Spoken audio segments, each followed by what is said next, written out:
Hola, gente maravillosa. Hoy, domingo de Live con María José, un encuentro sumamente especial y con un súper temazo que se los voy a presentar a continuación, en donde vamos a tener a dos invitadas de gran honor que ya las tuvimos en un momento. Y aquí tenemos a Domingo de Live con María José con este tema: mamá y papá, me cuesta estudiar. ¿Y qué hago? Estas mujeres venezolanas, a Luisa Carrasquel, y tenemos a Laimar Canelón, dos especialidades importantísimas. Hablamos de Luisa como psicopedagogo clínico y a Laimar Canelón con psicología. Y en el caso mío también con psicopedagogía, en donde estamos engranadas en la misma atención de ver ese niño que está allí con aquella inquietud de saber cómo hacer para estudiar, cómo hacer para engranarse en que comprendan su situación. Y ellas dos hicieron un gran impacto en su primer encuentro que nos dejaron para el segundo live. Aquí tenemos a Eudi, tenemos a Franco, a Ana María. ¿De dónde se conecta esta gente bonita mientras yo voy copiando aquí el tema? Mamá, papá. Ok, ya tenemos a una de las invitadas, a Luisa. Saludos, Luisa. Papá y mamá. Me cuesta estudiar. ¿De dónde se están conectando? Familia Perrugna. ¿De dónde se está conectando? Me cuesta. A Daniela, Estefaní. ¿De dónde se están conectando? Estudiar. ¿Y qué hago? ¿Cuánta gente ha pasado por nosotros, nuestros hijos, nuestros sobrinos y todas aquellas personas que hemos nosotros ayudado de una u otra manera y nos dicen que les cuesta estudiar? ¿Cuántas veces hemos visto los especialistas que pueden estar aquí conectados de aquellos niños que dicen: mi mamá y mi papá no entienden que me cuesta estudiar? Y esta parte de poder engranar en que definitivamente los chicos dicen porque algo pasa. Yo no pienso que ningún niño habla y manifiesta algo como lo que manifiestan estos niños cuando dicen: no, me cuesta muchísimo estudiar. Hablaremos también de un aspecto importante en donde habíamos quedado en la escuela, en la identidad de los alumnos, lo que es el guía del profesor, también de una manera cómo incide la escuela para que este niño vea que no se han hecho de repente adaptaciones y de qué manera podemos nosotros alcanzar, saber si también hay una neurodiversidad. Y aquí tenemos también a Laimar Canelón, que tu psicoasesor, que también se está uniendo. Vamos a ver, gente bonita, de dónde se conecta tanta gente bonita y tantos espacios que llegamos. Bueno, aquí ya yo voy a dejar de compartir este enlace y me voy a ir a buscar a estas chicas por aquí. Ok, vamos a ver, vamos a buscar a Luisa. Buscar por aquí a Luisa.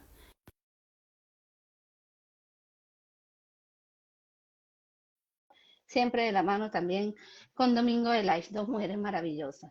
Ya las van a conocer. Aquí tenemos vamos a ver quién es, a Laimar Canelón. Tenemos aquí de primera instancia. Hola Laimar, ¿cómo estás? Hola Luisa, ¿cómo estás? Hola, hola.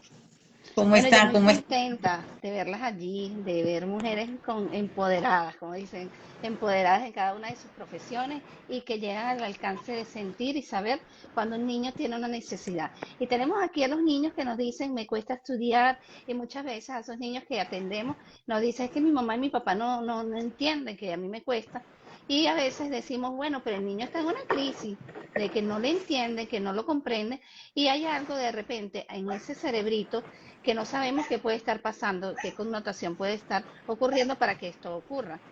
De alguna u otra forma, también tenemos que tomar en consideración que hablamos en una primera parte y después fuimos a una segunda parte de este live, quedando el impacto de la escuela, de cómo incide también el profesor, cómo incide en las materias, de qué manera es asertiva o no asertiva la presencia de las adaptaciones curriculares. Hablamos un poquito de eso y quedamos en un punto importante.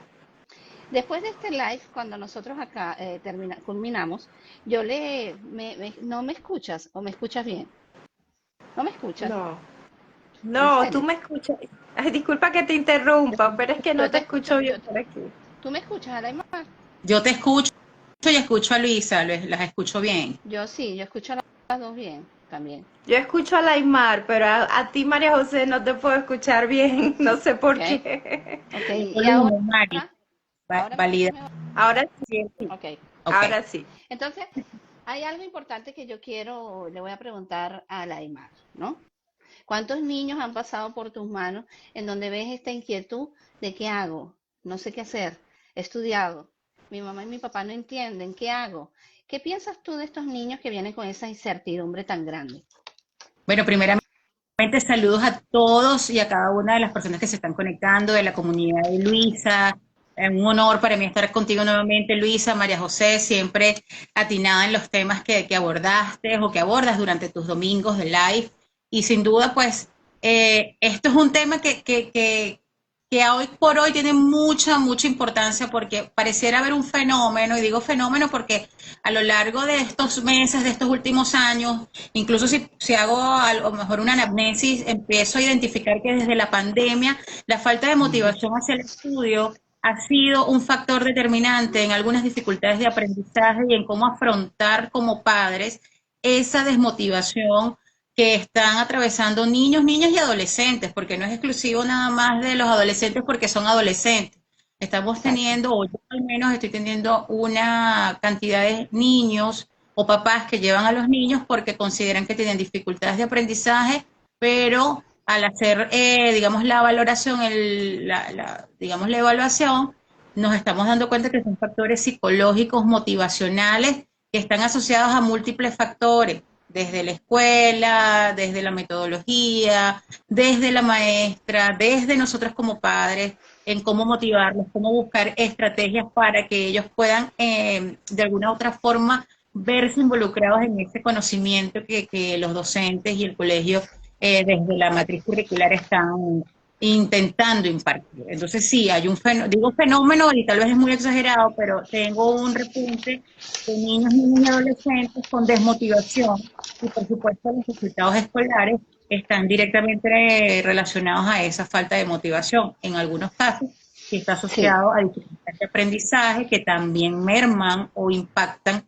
en los resultados académicos esperados por los padres y la parte de la expectativa versus la realidad, esas dos matices que siempre van a estar aquí como siempre en dicotomía. Entonces sí hay factores que influyen y desde mi experiencia ahorita en este momento hay varios elementos que catapultan el que el estudiante manifieste dificultades para estudiar y que por ende digan no me entienden, no me están entendiendo mis papás y me están obligando a estudiar y entonces el efecto es diferente. El efecto es Sí. totalmente contrario. Fíjate que yo hace, creo que 15 minutos, algo así, estaba hablando de la dinámica de los niños en la actualidad. Y los niños en la actualidad tienen unas características particulares que vamos a llamarlo de los de la otra época. ¿Por qué? Porque ahorita son niños mucho más decididos en unos factores sociales que no pasaba antes y el padre está enfocado en la parte académica, que es también la lógica. Pero ellos ya van a otros capítulos. ¿Por qué? Por la dinámica social, por la interacción en los países en crisis o por cualquier cantidad de factores externos. Ahora, ¿qué pasa con estos niños? Muchas veces, y lo hablo yo en consulta, veo que el padre sigue empeñado en patrones en donde la irrealidad es total. Hay técnicos, hay universitarios, tienes que salir con una carrera universitaria, pero yo quiero una universidad. Pero de repente las capacidades de él son para un técnico y entender y cambiar estas creencias es muy duro. ¿Qué piensas tú, Luisa, de estas creencias de estos padres que insisten en que quiero el rendimiento académico no bueno, excelente? Bueno, ante todo, muchísimas gracias María José por la invitación a esta segunda parte para conversar sobre este tema tan pertinente, tan importante. Y bueno, también igual saludos a Daimar, que es un placer compartir contigo otra vez de las tantas veces, mucho gusto por vernos por aquí. Y bueno, a toda tu comunidad un abrazo grande. Creo que es importantísimo y de allí es un tema importante tratar acerca de las expectativas, ¿no? Y entender que obviamente pues la realidad en la cual tú y yo nos desarrollamos no es la realidad donde se están desarrollando nuestros niños y adolescentes. Y obviamente cuando nuestros niños y adolescentes vayan a ser adultos, obviamente las necesidades, el enfoque en habilidades, en conocimientos, en titularidad va a ser absolutamente distinto. Nosotros somos, ahorita atravesando este principio de ciclo, yo estoy viendo, y si hacemos unas proyecciones, en que hay los requerimientos para ser exitosos a nivel laboral, a nivel pedagógico, a nivel social, van a ser muy distintos a los que en los que nos desarrollamos nosotros. Allí es donde es importante sentar al padre y decir, en primer lugar, es natural que como padre tú tengas expectativas, tú quieras tener lo mejor, tú quieres que tu hijo sea el mejor, que tu hijo tenga el mejor rendimiento, que tenga éxito el día de mañana, que lo que tú le puedes legar de repente es educación y eso le va a permitir tener cierto estilo de vida, cierto bienestar en su vida. Pero también es importante que tú como padre en la actualidad te eduques. No se trata de criar para la expectativa del padre, sino criar a partir de las necesidades y los intereses individuales y de las potencialidades reales de nuestros hijos. Y esto implica que nosotros nos quitemos primero el velo de el sesgo de la expectativa y empezamos a ver a nuestro hijo como realmente es. También es importantísima que nosotros tomemos en consideración siempre cuáles son sus potencialidades, no lo que yo espero, quizás yo no pude lograr y espero proyectarlo en mi hijo que sí lo logre, sino realmente observar qué es lo que a mi hijo realmente en lo que destaca, qué es lo que a mi hijo le supone un tema de interés. Entonces, a partir de allí, nosotros estructurar nuestro proceso de crianza y de disciplina orientado desde el chico que es para prepararlo para la vida. Sí, y eso también es algo que yo siempre converso con los padres, sobre todo teniendo tantos años trabajando a nivel de neurodiversidad, donde los padres se someten diariamente a mucho sufrimiento porque muchos de sus hijos quizás no fluyen en el sistema educativo tradicional, ordinario. Y yo les digo, mira, estamos en una época donde todo el sistema educativo de todos los países tenemos que hacer un replanteamiento de cómo vamos a facilitar el proceso de educación. Desde hace mucho tiempo se viene hablando acerca de que la educación tiene que estar centrada ¿en qué? En el individuo, en las necesidades educativas individuales. Y a partir de allí construir un aprendizaje. Todavía seguimos teniendo sistemas educativos que son tradicionales, apegados a ese esquema que tú me estás manifestando, este sistema de creencia donde se piensa que a todos se les puede educar igual y que todos tienen que cumplir los mismos indicadores para poder decir que aprendió, que sabe, que es capaz y que puede tener acceso a un certificado que le valide de que tiene ese conocimiento. Y tenemos niños con habilidades extraordinarias, altas capacidades o otros intereses a nivel de tecnología que la escuela muchas veces no está considerando. Tenemos niños con habilidades sociales o habilidades artísticas que no se están tomando en consideración. Tenemos niños que tienen habilidades para organización a nivel de sistema, niños que son altamente creativos, niños que pueden dar respuestas a la resolución de problemas, a las necesidades que tenemos en la actualidad y sin embargo seguimos viéndolo sufrir en escuelas donde la información es repetitiva, donde lo importante es memorizar, el aprendizaje memorístico, donde lo importante es aprobar un examen escrito, con que mientras más redacte y escriba, eso es la única manera de poder identificar que realmente sea un aprendizaje. Entonces ahí donde yo le llego a los padres de mi comunidad, de tu comunidad y la comunidad de la Aymar, vamos a hacer una reflexión. Estamos en una época de la información. Tenemos la presencia de las IA. En la actualidad una IA me permite a mí hacer un trabajo de investigación así y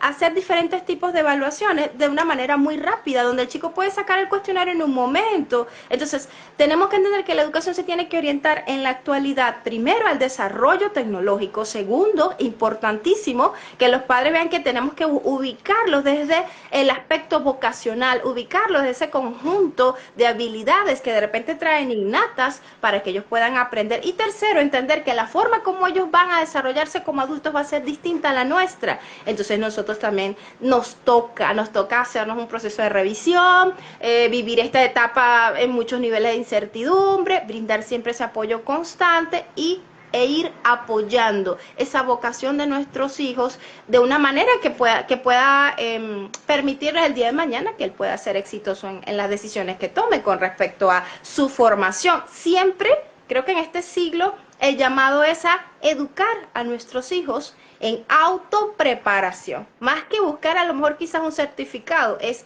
que nuestros hijos entiendan que el mejor camino para enfrentar este nuevo siglo es a través de la autoformación y que desde nuestro tema del tema de interés que traiga el chico, bueno, prepárate para que seas el mejor en tu área, pero entendiendo que tienes que tener ese aprendizaje interactivo y constante. Más Sí, que se estudie la carrera que yo quiero, que sea médico, que sea abogado, que sea arquitecto. No sabemos si uno de repente presionándolo tanto para que sea médico y llegan las guías y operan ahorita y hacen diagnósticos mejores que nosotros los seres humanos. Entonces, Claro. nos toca intenso a los padres de este nuevo siglo. Claro que sí. No, y una de las cosas también es que esta creencia que tú me has hablado de que tú orientes al niño o que vayas viendo esta parte vocacional es sumamente importante porque ahí es cuando vemos el futuro y lamentablemente lo tengo que decir así, vemos el fracaso muchas veces a nivel del futuro porque yo no supe lo que elegí, porque yo agarré un lado porque no sabía y es importante siempre esto que tú has dicho, cuál es el perfil que tiene mi hijo, déjalo ser porque hay algo, yo puedo ser la tremenda doctora o ser cirujano, lo que sea, pero si no me doy con eso, nunca voy a tener.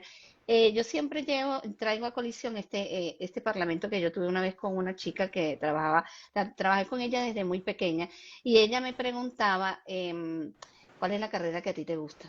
Me preguntaba a mí. Yo le dije todas, pero yo tengo que estudiar una. Entonces, ¿qué pasa? La mamá se empeñaba que fuera esto y esto, el padre esto y esto, y ella ni siquiera tenía vertientes para escoger.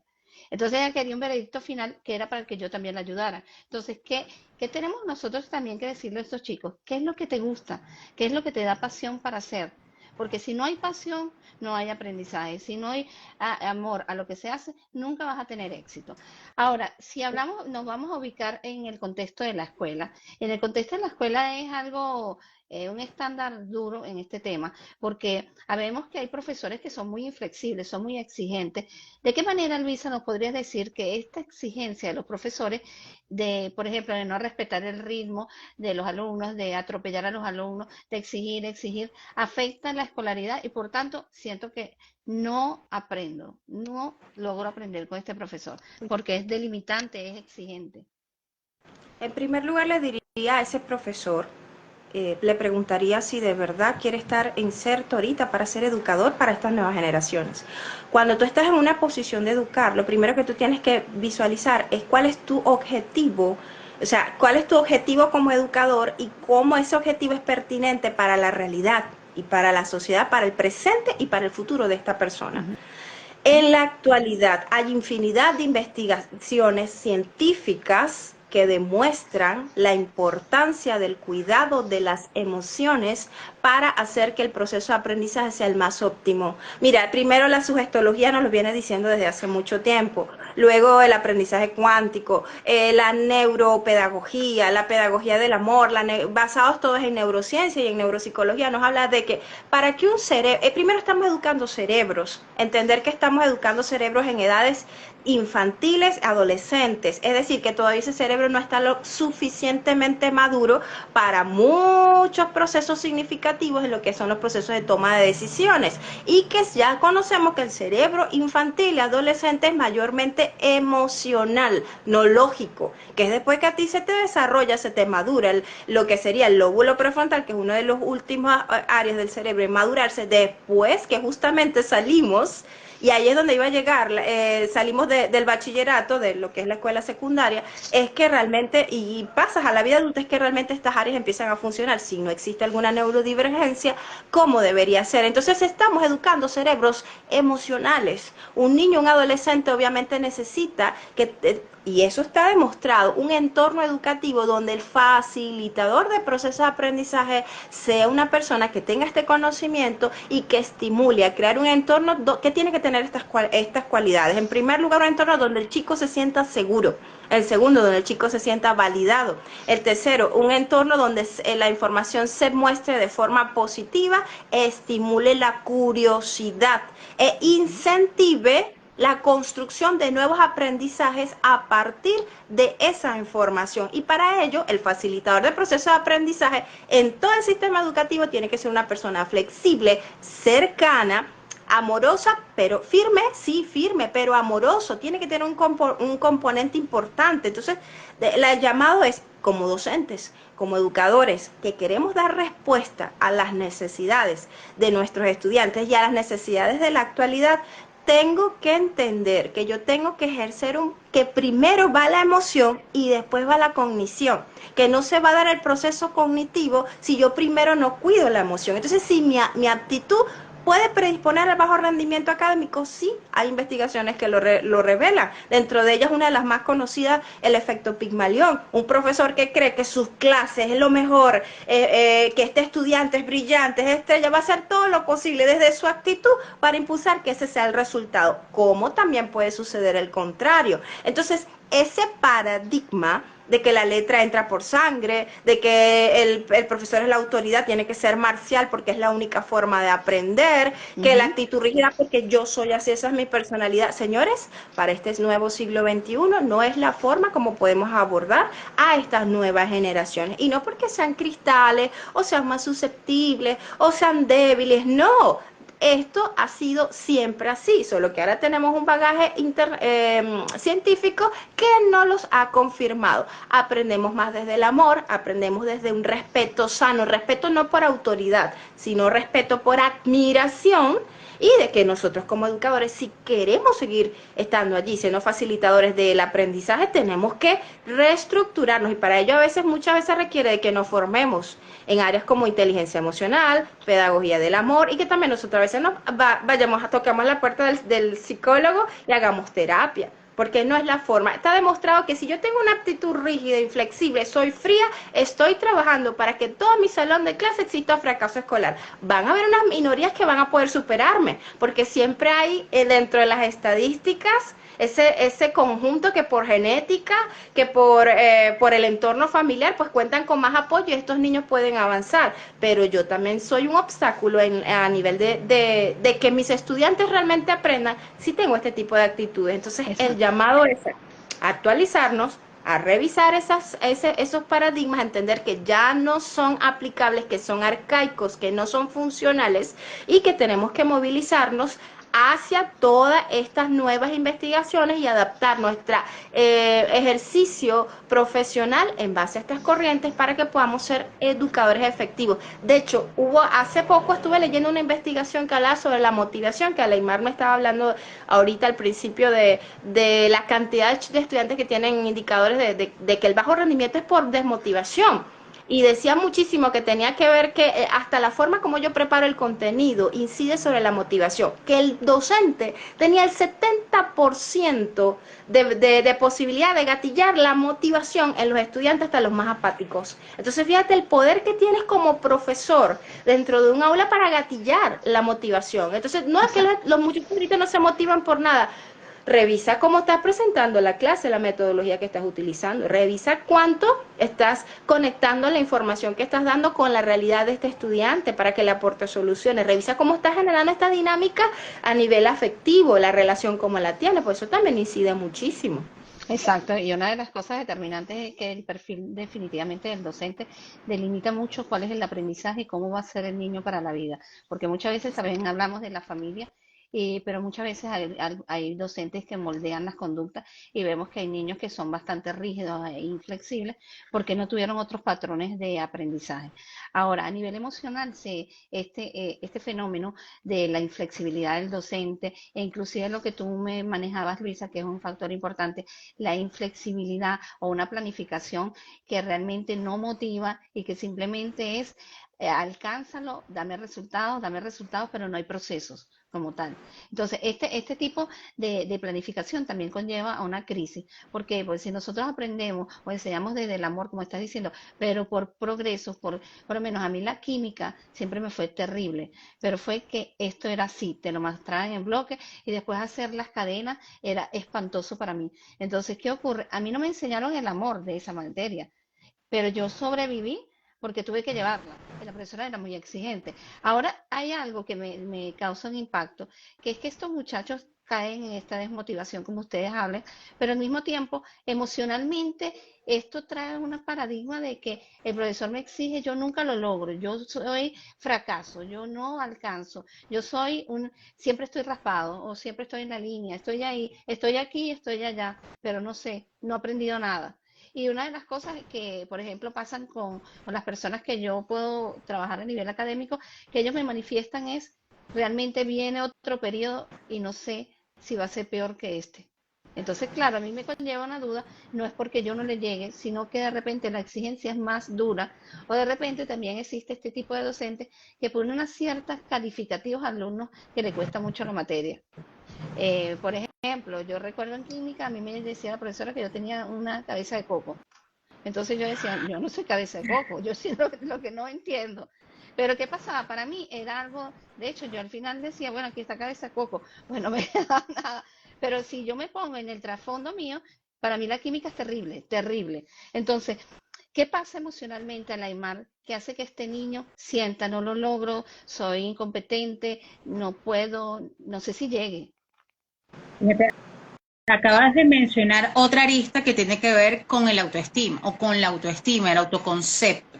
Si a lo largo de mi trayectoria escolar mis dificultades o las ideas que tengo sobre mi propio desempeño están hacia el lado de no poder, de no lograrlo, de no alcanzarlo, por supuesto, existe la probabilidad alta de que los resultados sean que no puedes, que no lo logres alcanzar.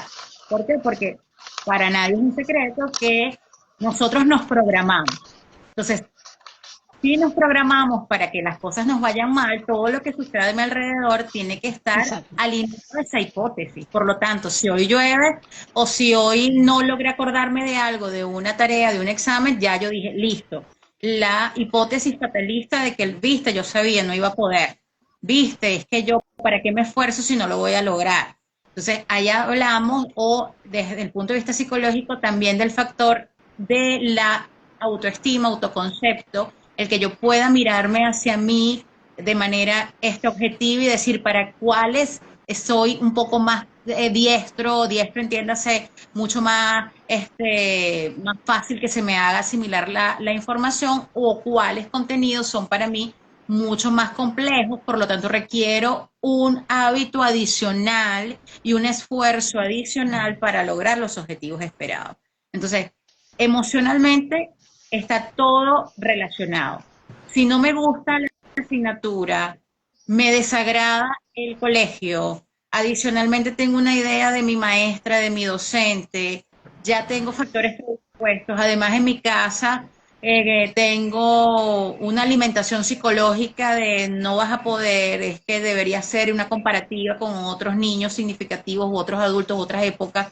Entonces todo esto hace pues una especie de, oye, de tormento. Por lo tanto, la asociación que tengo con la escuela es negativa. Yo no voy a estudiar, mejor lo dejo hasta aquí, deserto, que es lo último que queremos nosotros como adultos y como docentes y como además profesionales de la salud, de mental, escolar, es que el niño deserte, que es como la consecuencia Ujú. máxima de factores como sociales, económicos, culturales, etcétera. Entonces, el autoestima como factor también influyente en mi respuesta académica.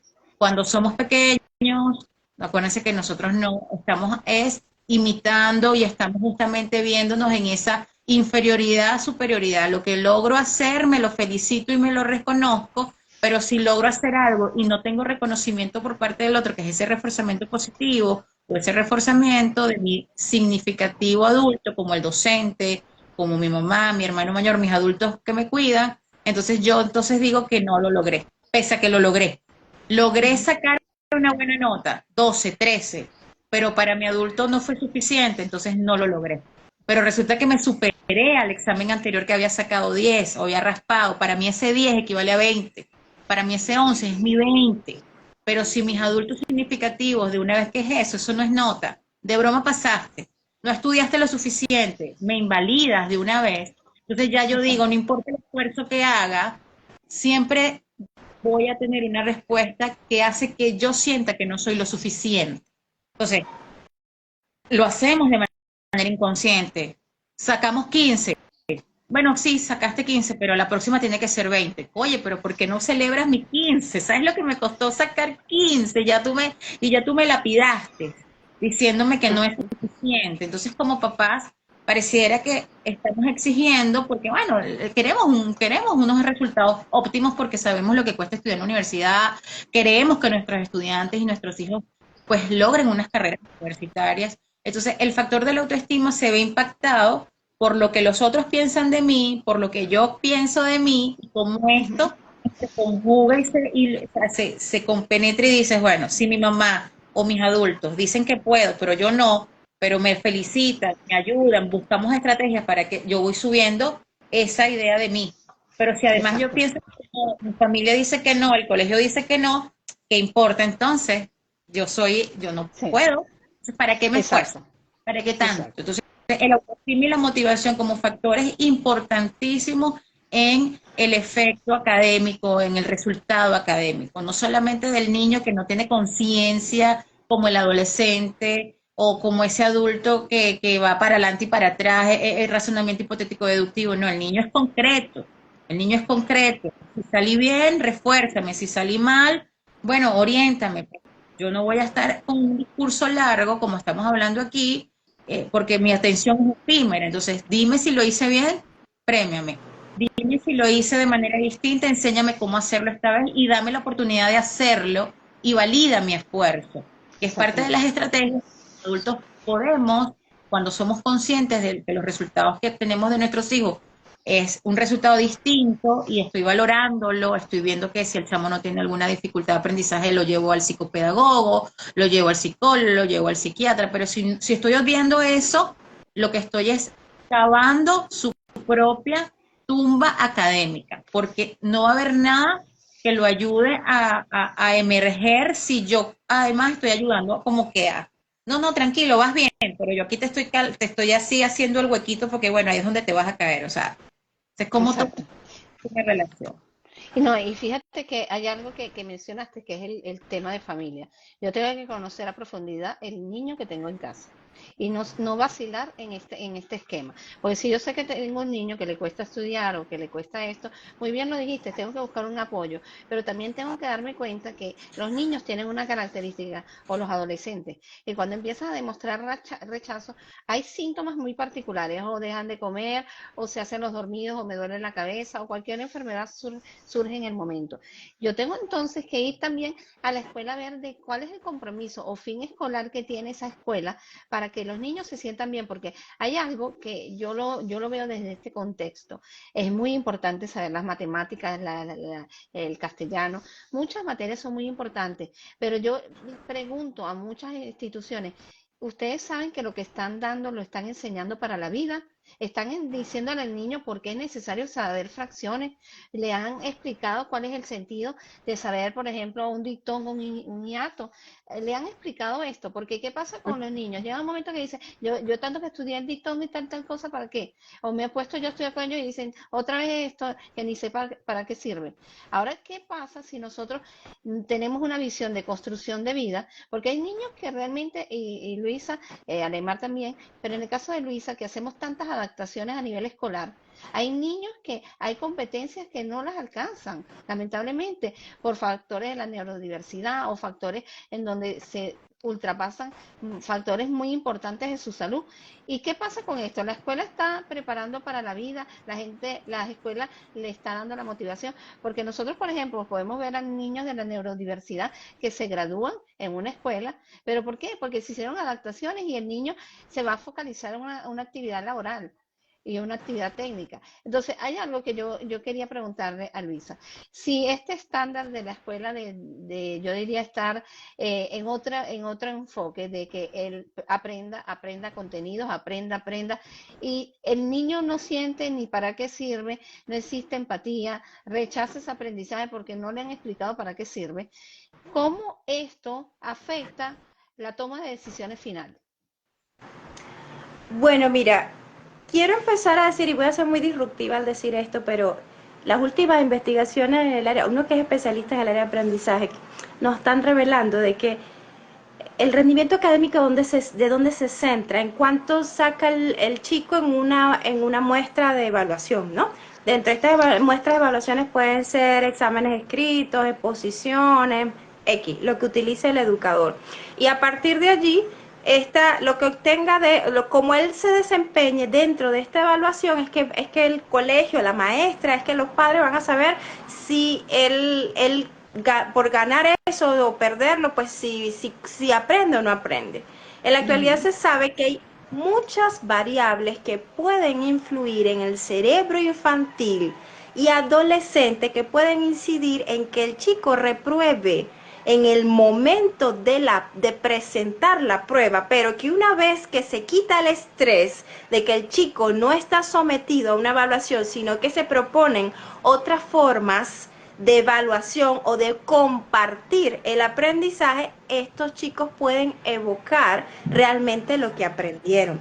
También se está hablando en la actualidad, mire, no estamos, claro, ya para eso hay que trabajar mucho lo que es tecnología educativa. No estamos en una época de que porque un alumno reprobó un examen signifique que no aprendió o que no sabe. Y que esto va a ser un obstáculo para que en su vida futura él pueda realmente demostrar frente a una determinada tarea que no tiene la habilidad.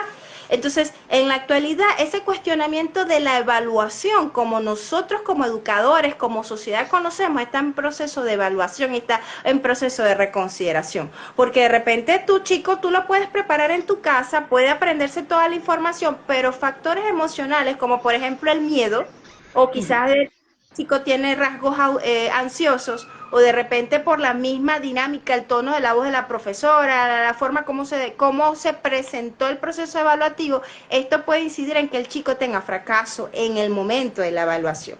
Entonces, en primer lugar, creo que para responder tu respuesta es primero conocer esta información y decirle a los padres, mira, el hecho de que tu hijo repruebe no significa que no aprendió.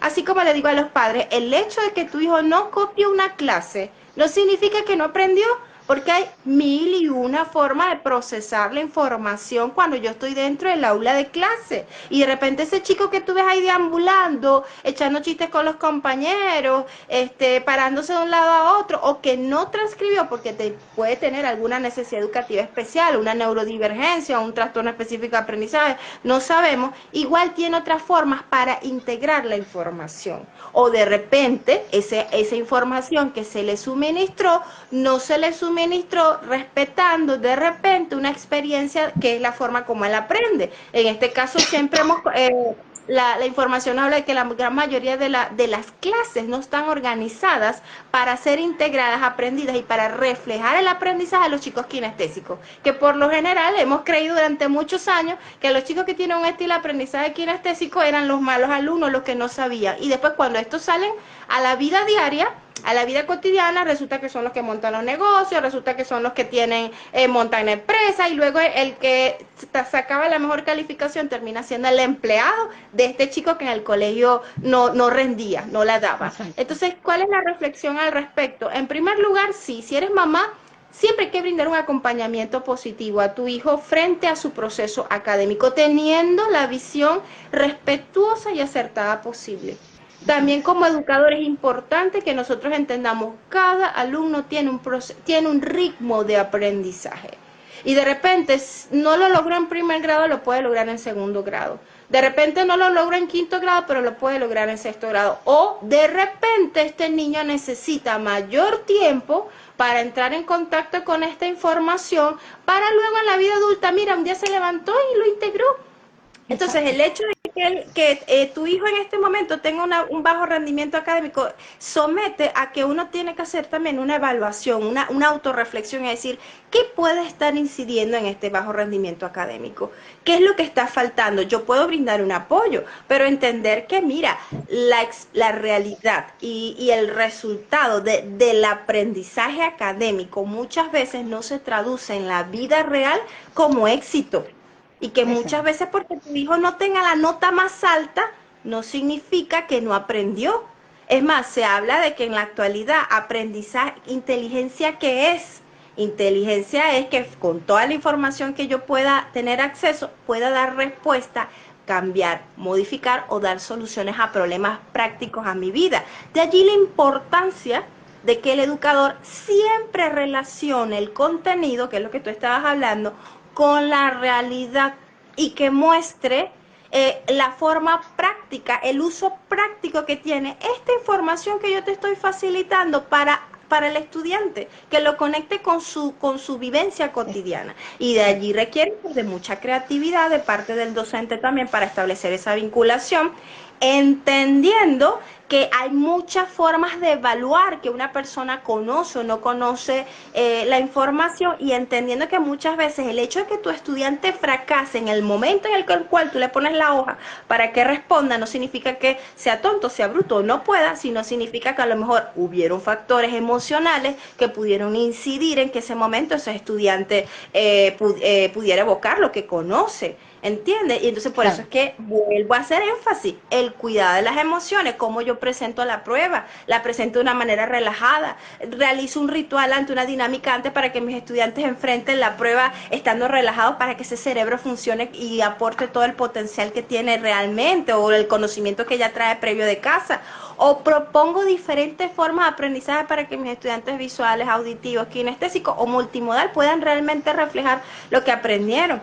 Los coloco a ellos también a elegir cómo pueden ser evaluados, y también me aprovecho de eso porque ellos lo están hablando desde su potencialidad innata. Entonces, Exacto. la educación para este siglo XXI primero, y eso lo puedes saber tú y yo como especialistas.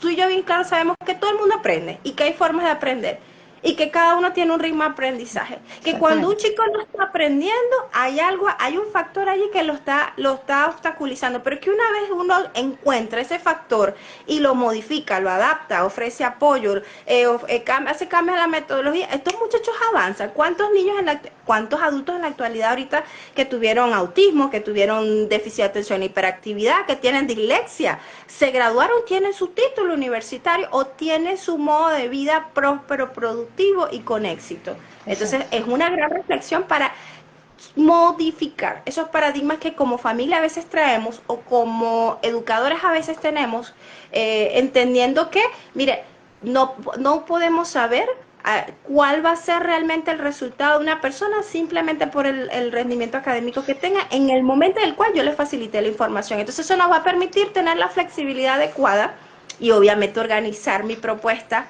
a nivel Ujú, de facilitar contenido que sea respetando eso, y seré más ujú. eficiente, seré más efectivo. Y como familia, brindando el apoyo, el apoyo necesario, entendiendo que no porque un niño tiene, como le dijeron, en estos días le dijeron a una de mis chicas, ya vas para tercer grado y tú tienes que saber, no te puedes equivocar en las sumas porque ya vas para tercer grado. Y yo le dije, pero es que si yo a veces sumando me equivoco y mira dónde estoy. Es más, yo utilizo la calculadora del teléfono y la niña me dice, es que eso fue lo que yo le dije a la profesora, que yo tenía calculadora ya y que por eso no me iba a equivocar. Pero ve el paradigma, ¿no? Entonces, oye, a veces uno tiene que cuidar cómo se expresa en aula con estos muchachos, retomando lo Exactamente. que dice, la importancia de la autoestima, como dice Alaimar, también la forma como me comunico y entendiendo que no, mira, hay tiempo, tú aprendes hasta el último día que te mueres, la neuroplasticidad nos los ha dicho. Entonces vamos a relajarnos un poco, vamos a ser más eficientes, vamos a ser más flexibles y vamos a educarnos en el tema para poder ser más pertinentes al respecto. Exacto. Y una de las cosas, el niño o el adolescente de hoy en día es un niño que tiene sus características particulares, además de que muchos tienen esta desmotivación, también hay muchos que viven en desafío constantemente. Entonces, ¿qué pasa si yo lo preparo bajo la inflexibilidad? ¿Alcanzo yo algún aprendizaje? Hay una cosa que ocurre en los centros educativos a nivel mundial, ¿no? Que es lo que se llaman los dichosos contenidos de aula. Los dichosos contenidos de aula atropellan a cualquier alumno. ¿Por qué? Porque por lo menos ahorita en Venezuela se van a acabar las clases en junio, julio, por allí. Entonces los profesores están corriendo, van a toda prisa porque le faltó la A, la B, la C, la Z. Y el niño no digerió la A cuando ya llegaron a la Z. Entonces, ¿qué Ujú. ocurre? La prueba es un caos, porque de hecho, ustedes como madres, ya ni siquiera las pongo como especialistas, ustedes como madres, cuando llega una prueba, por ejemplo, de castellano, el muchacho dice, ay, pero es que es demasiado, es mucho. Entonces, ¿qué pasa? Nosotros tenemos que sentarnos poco a poco a digerir eso. ¿Qué piensas, Aleimar, de este contenido? Le doy contenido, que lo escriba, que lo vea, pero el niño aplazado, no aprende. Eh, eh, Eh, lo que dice Luisa, lo que dices María, vuelvo al punto de las dificultades que pueden tener los jóvenes, niños y adolescentes y que por eso no quieren estudiar. La falta de comprensión, una de ellas, que tiene que ver ya con habilidad ya cognitiva. ¿Qué le estoy pidiendo y en qué grado y en qué nivel de profundidad según su estadio evolutivo? Los contenidos programáticos de toda la malla curricular está diseñado para que tú ya estando en primer grado ya prácticamente ya tienes que ingresar al primer grado sabiendo escribir. Cuando antes no era así, y no es que el niño no pueda, pero es que también hay unas partes de exigencia donde lo estoy ya cercenando, porque si no lo alcanza, entonces no está para el primer grado. Entonces, esas son las exigencias que tienen los docentes y que ellos también como docentes dirán, yo me tengo que regir a lo que dice el pensum académico, a lo que exige el grado para el cual va. Entonces, claro, esa exigencia más la exigencia de la casa, más esta parte de que no sé por qué no me gusta estudiar o porque siento que estudiar para mí ya no significa algo agradable, sino desagradable, pues hace que la comprensión de los contenidos se vuelva mucho más compleja. O sea, si voy por la A y apenas estoy dándome cuenta, estoy integrando, asimilando, como lo decía Piaget, que yo estoy asimilando y acomodando la nueva información en mis esquemas anteriores para nuevamente hacer un esquema. O sea, todo es un proceso que pasa vertiginosamente en mi cerebro y que por eso entonces me adapto, pero no me adapto, pero me medio adapto, pero entonces soy funcional, no soy funcional. Mermo igual mi autoestima, merma igual mi motivación y por ende la asociación que hago, estudiar, escuela, tarea, docente, puede ser justamente la que no queremos. Queremos que el chamo quiera ir a estudiar, que le encante ir a estudiar, que le guste su escuela, pero cuando empezamos a notar que no, debemos estar alerta, pendiente, a saber qué factores pueden incidir. Si yo sé que a mi hijo no le gusta estudiar, porque ahorita está en esta onda de lo cibernético, de la inteligencia artificial, del jugar, de ser un gamer, pero yo sé que descarto que hay bullying, descarto que pueda haber otra condicionante que merme o que pueda estar impactando de forma insatisfactoria o negativa esta motivación al estudio, entonces yo puedo asumir que es algo de él, bueno, serán sus hábitos. ¿Será que es en la casa que no sé? ¿Será que hay una dificultad y no me he percatado y yo más bien estoy empujándolo y lo estoy obligando a estudiar y resulta que es que él tiene algo que lo limita para la comprensión? Entonces, para eso voy al especialista y digo, bueno, si yo sé que no es algo atribuible a la escuela, porque bueno, me fui al colegio, validé, me gustan los contenidos, fui a las reuniones con la maestra me ha dicho cómo es tu metodología, el colegio tiene condiciones óptimas para que no son, óptimas no significa que sean las mejores, pero tiene óptimas, o sea, hay luz, el pupitre, o sea, hasta la maestra, o sea, condiciones mínimas de funcionamiento, esto está bien.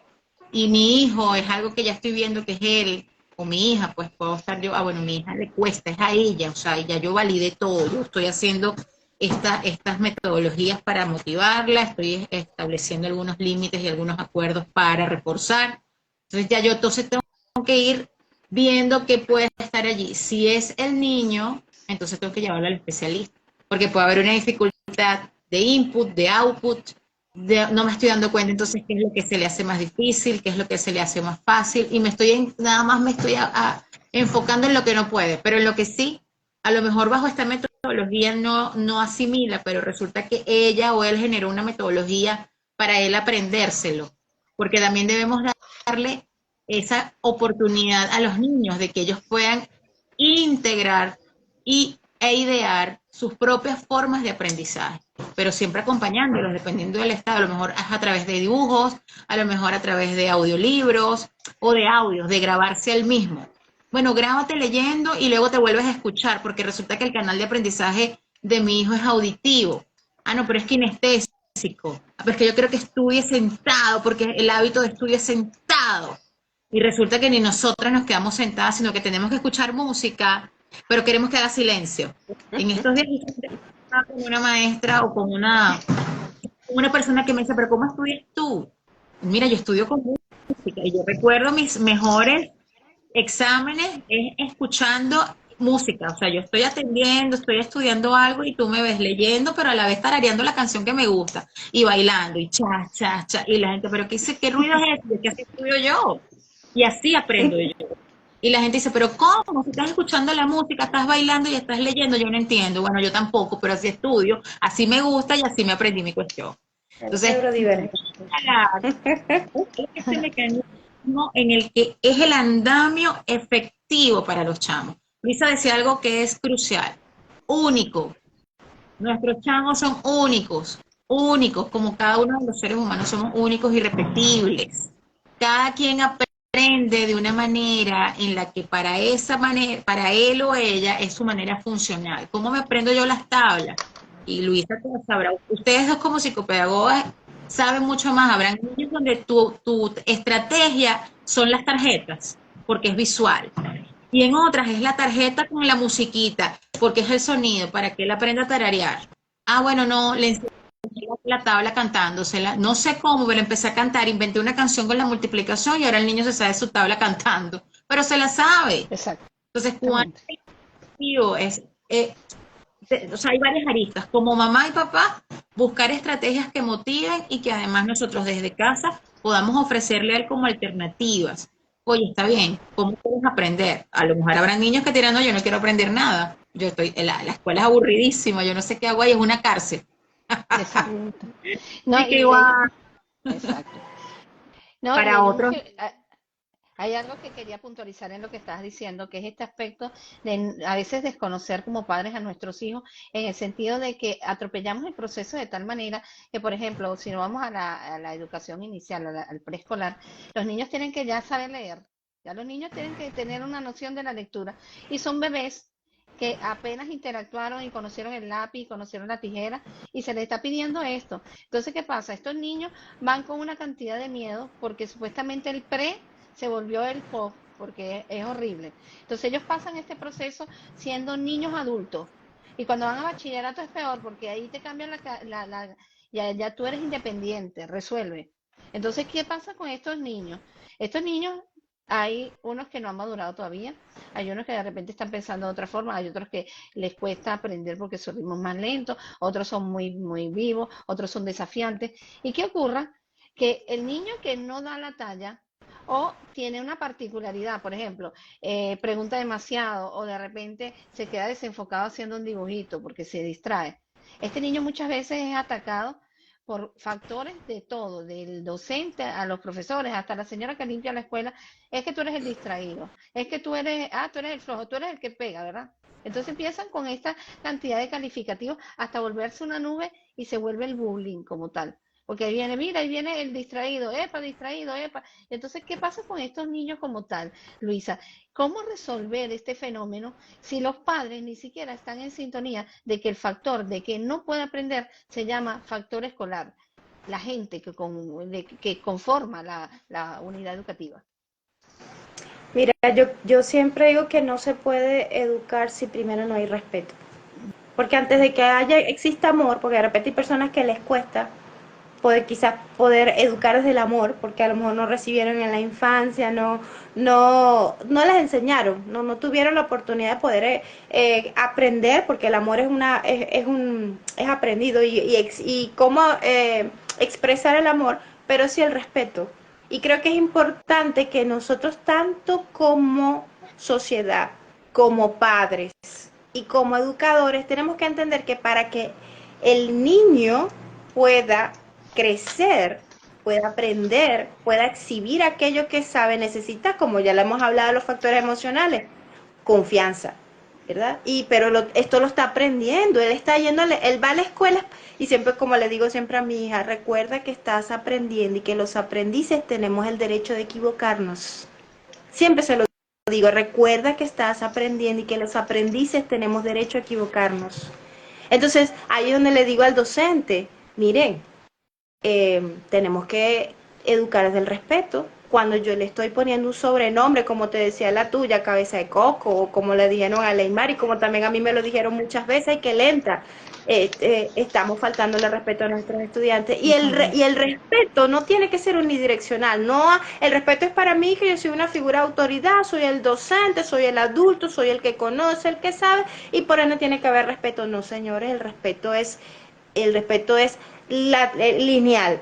Tanto el educador, el educando que tengo en mi aula merece mi respeto y por ende mi forma de comunicarme tiene que ser que estimule e incentive ese respeto para brindarle la confianza suficiente a ese estudiante de que pueda, respetando. Y yo siempre lo he dicho, todas estas prácticas educativas donde el niño tiene que saber esto, que tiene que aprender rápido, son prácticas pedagógicas irrespetuosas de los procesos evolutivos y lo que revelan es una gran ignorancia de lo que son los procesos del neurodesarrollo, del respeto a los hitos del desarrollo, del respeto a lo que sería también las integridades neuropsicológicas, del respeto al desarrollo psicológico de un individuo, de un niño, de un adolescente. Entonces, a mí me gusta mucho, por lo menos en nuestro país, aquí en Venezuela, tenemos una ley anti-bullying.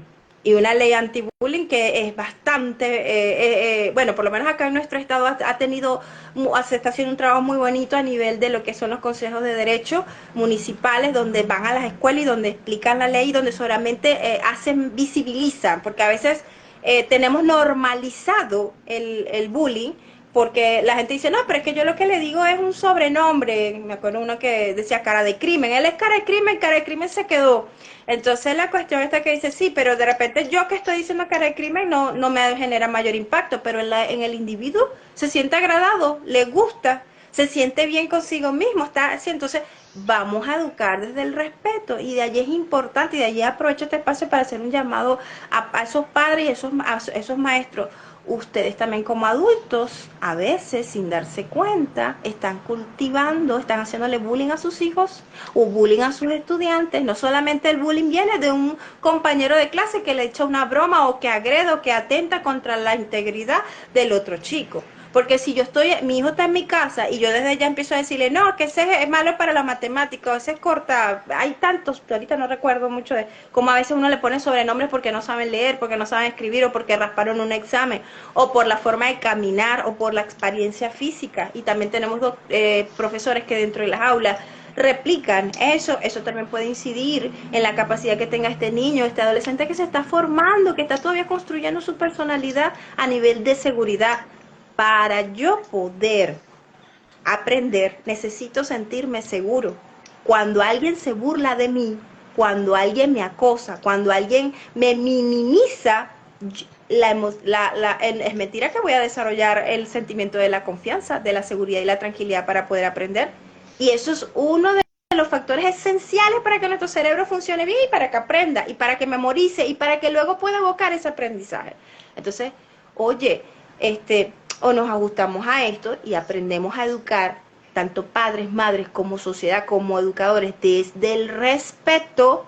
Desde el respeto es nuestros hijos merecen respeto, vamos a tratarlo con respeto. Nuestros estudiantes tengan la edad que tengan, se les tiene que desde chiquitos hablar con respeto, llamarlo por su nombre, evitar hacer esas expresiones en el aula. Si un chico nosotros vemos que mira, le cuesta aprender, porque sí hay personas que tienen los tempos cognitivos lentos, y eso existe y ha existido toda la vida.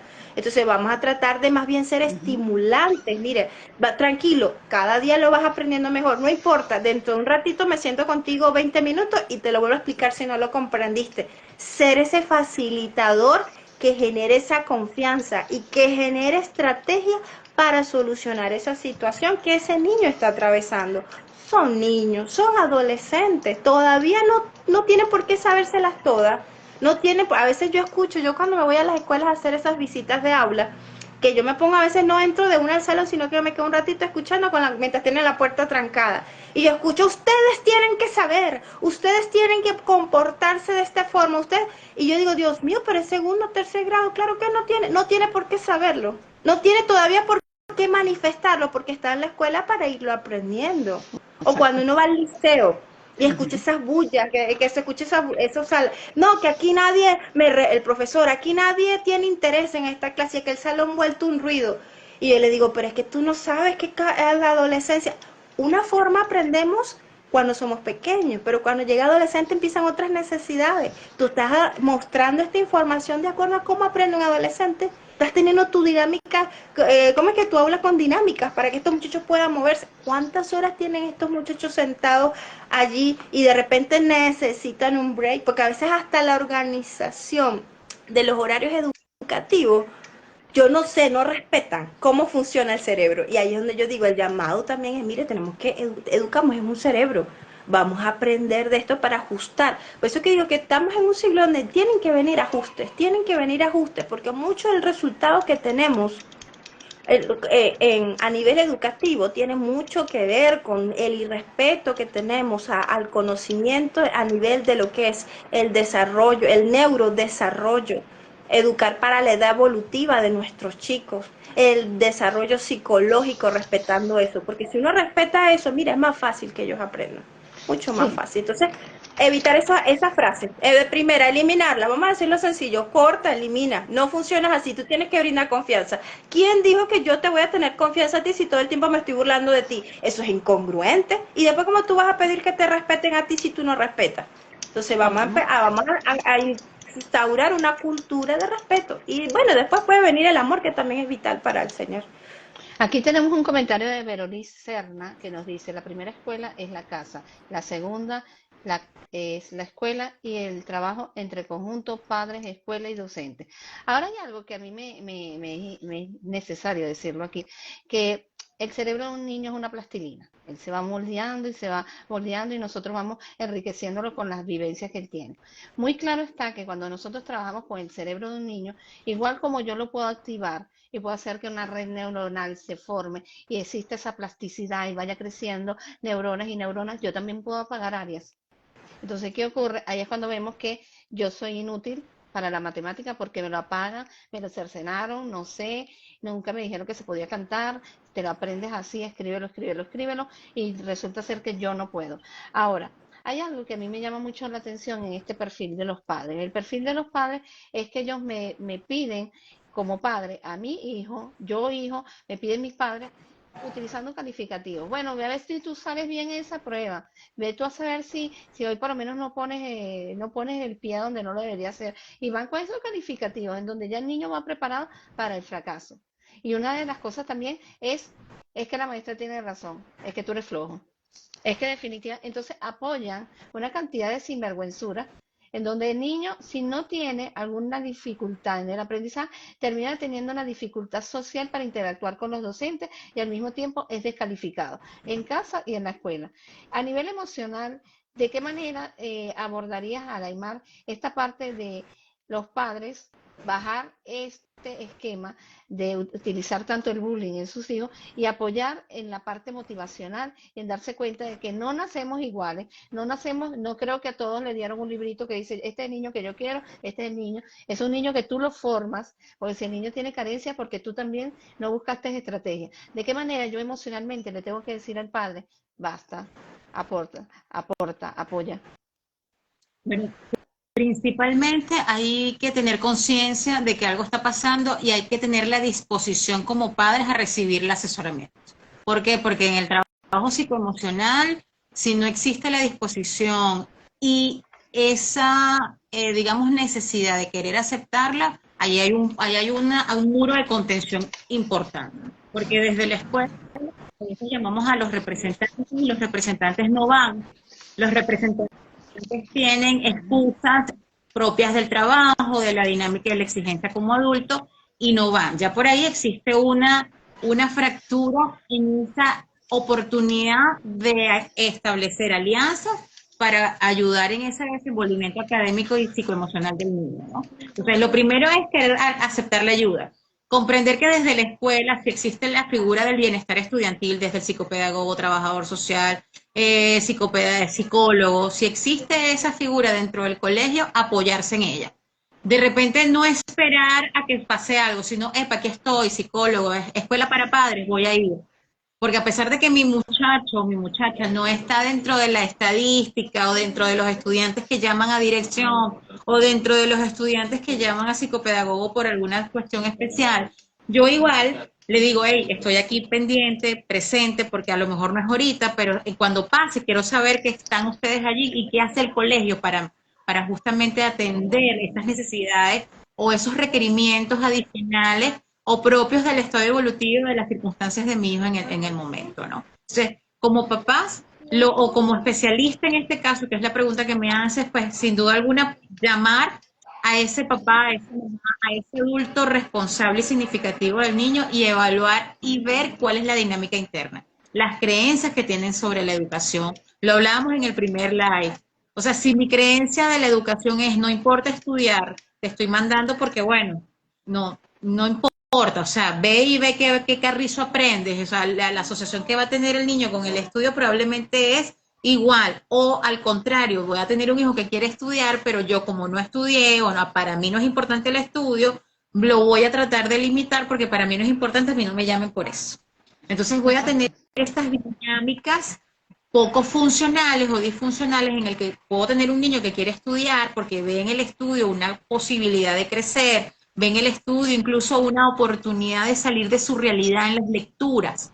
Hay muchos niños que leen sus libros de biblioteca, que se emocionan al poder tener acceso a las lecturas una vez que aprenden en la lectura, porque, oye, esto pasa, esto me puede pasar a mí.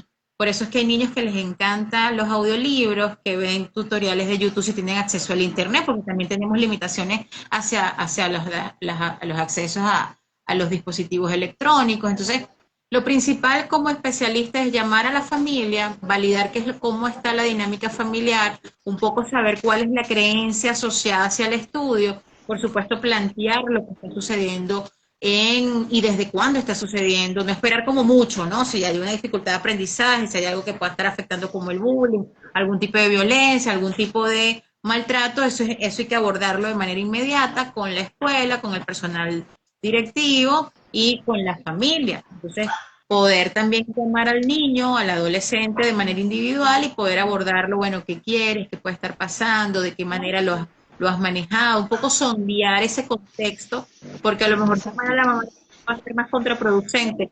Lo sé, yo tengo que velar por la integridad del niño, tengo que velar por la integridad del adolescente, y allí entonces poder hacer acciones distintas. Adicionalmente a eso, por supuesto, ofrecerles la ayuda a través de si estoy trabajando en escuela, como me ha tocado y coincidimos María José, a aplicar, no puedo trabajar con el niño directamente o con la mamá directamente, hago escuela para padres, porque a lo mejor estoy percatándome de que esto puede estar siendo expreso para otros grados, y hago escuela para padres y hago hincapié en el rol del padre, hago hincapié en la labor del padre en el proceso psicoeducativo y del efecto que queremos en los niños, y también hago hincapié en que tenemos niños reales, como decía la psicóloga del colegio de mis hijos, y no niños ideales. Los ideales son los que tenemos en la cabeza, pero los reales son los que tenemos al frente, y nos estamos olvidando de eso que también le decía. ¿Qué niño, qué niña, cuál es su potencialidad? Me enfoco en lo que tiene para ayudarlo a que con eso que tiene poder potenciar lo que queremos. Si es el aspecto académico de la matemática, bueno, queremos que aprenda las tablas, entonces tengo que buscarme estrategias creativas para que él pueda entender por qué tiene que aprender las tablas, pero a través de circunstancias reales. Cuando vas a comprar, tu mamá te manda a comprar, bueno, tú tienes que multiplicar, pues si no te dan el vuelto de más o te quitan dinero. Entonces es buscar estrategias que lo hagan ver a ese niño, a ese adolescente, ese contenido que es fastidioso, es teórico, que para él no tiene interés, y cómo tiene aplicabilidad en la vida real. ¿Cómo es un jugador de fútbol? Tienes que aprender de física, porque para que tú hagas el efecto de la pelota, eso es poder saber la ley de la fuerza, la ley de la gravedad. O sea, fíjate cómo eso está unido, y si no buscamos estrategias que le permitan al niño verse en lo que está pasando actual desde el videojuego. ¿A ti te gustan los videojuegos de X, Y, Z? Bueno, si no sabes sumar, ¿cómo vas a sumar los puntos? Si no sabes multiplicar, restar, dividir, ¿cómo entonces vas a saber que te están ganando o no te están ganando en el videojuego? Ah, viste, eso es importante, física, eso es historia. Fíjate que ese juego te habla de la historia de tal no sé qué, porque mira que te narra una historia. O sea, fíjate cómo está hilvanado, pero si no tengo la disposición, voy a seguir haciendo lo mismo esperando resultados diferentes, y eso no es la ecuación del éxito. La ecuación del éxito es tener disposición, tener conciencia y querer hacer algo distinto para obtener resultados diferentes. Y si no funciona, siempre van a existir nuevas formas. Y si no funciona ahorita, busca formas anteriores que estoy segura que a lo mejor en este momento puede funcionar, la que pensaste que en aquel momento no, pero hoy sí. O sea, es una triada, como también decía la persona que hizo la mención. Es casa, es escuela, es sociedad, y en el medio está ese niño que queremos que sea esa flor que emerja dependiendo de sus condiciones. Y hay una película que es la vida real mexicana sobre un profesor que fue a dar clases en una localidad en el país de México, y estableció estrategias novedosas y de ser la peor escuela con los resultados peores, pasó a ser la primera de México. Y eso era solamente aplicando estrategias diferentes de enseñanza. Muy cierto. Fíjense lo maravilloso que nos ha dicho Alaimar y algo que se observa, que muchas veces tenemos, yo diría, docentes que son cerrados en esta materia, de entender que la neurodiversidad ha existido toda la vida. Y entonces, ¿qué ocurre con estos docentes? Existen niños con problemas de atención, con problemas de concentración y hay unos que intercambian letras, tienen dislexia, otros que se aíslan y resulta ser que no sé qué le pasa. Muchos docentes pasan porque cuando Luisa ha hecho supervisiones o yo hago supervisiones en las aulas de clase, muchos dicen es que no sé, se distrae todo el tiempo y no existe un compromiso a veces de los docentes, inclusive a veces de la escuela, de tomar en consideración que estas realidades están y están para ayudarlas y para adaptarlas. Ahora, ¿qué piensas tú, Luisa, de esta parte de actuar, que la escuela actúe en pro de estos niños con neurodiversidad y engranar la triada que sean los padres, los especialistas y la escuela?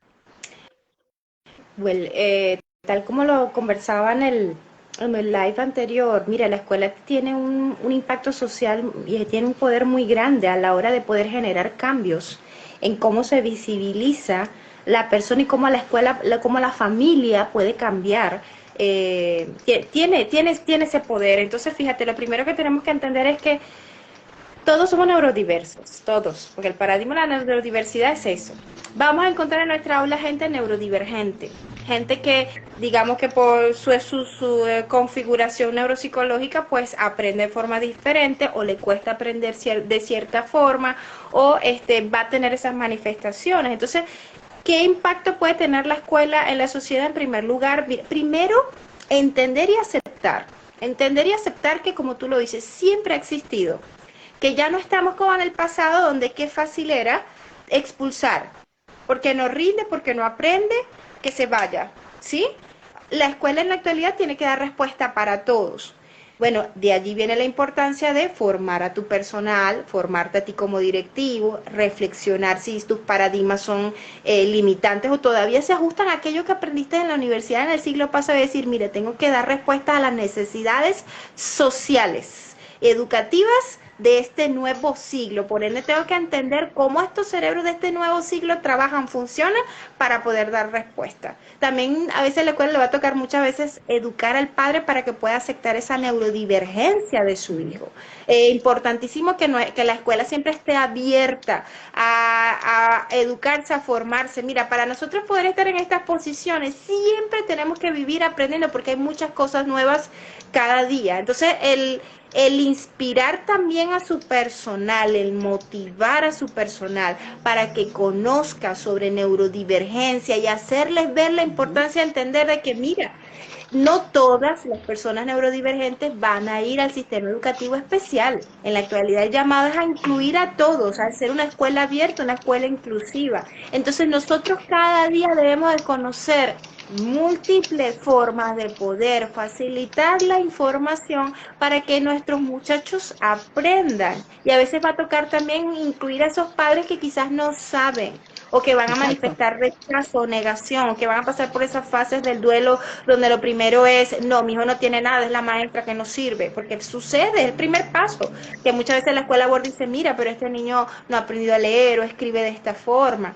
Entonces, trabajar esos aspectos en programas, diseñar programas que se mantengan en el tiempo, que sean lo suficientemente coherentes con la realidad social en la cual la escuela como institución está inserta para que estos programas duren en el tiempo. Hay tantos profesionales como tú, María José, como Alaimar, como yo y tantos otros que trabajamos en psicoeducación, bueno, prácticamente que todos los días a través de estos espacios virtuales, también en nuestros espacios personales en las ciudades en las que estamos. Entonces, aprovechar ese tipo de personal también para que ellos, a través de la escuela, sean esa luz que quizás nos cuesta un poquito entender, pero para poder generar esa conexión escuela-familia. La escuela no puede trabajar por un lado, la familia por el otro lado. Y si la familia de repente no se identifica con la escuela también tiene un importante impacto, poder para poder impactar en esa familia y atraerlas para que aprendan sobre neurodivergencia, para que también nos puedan apoyar y ayudar.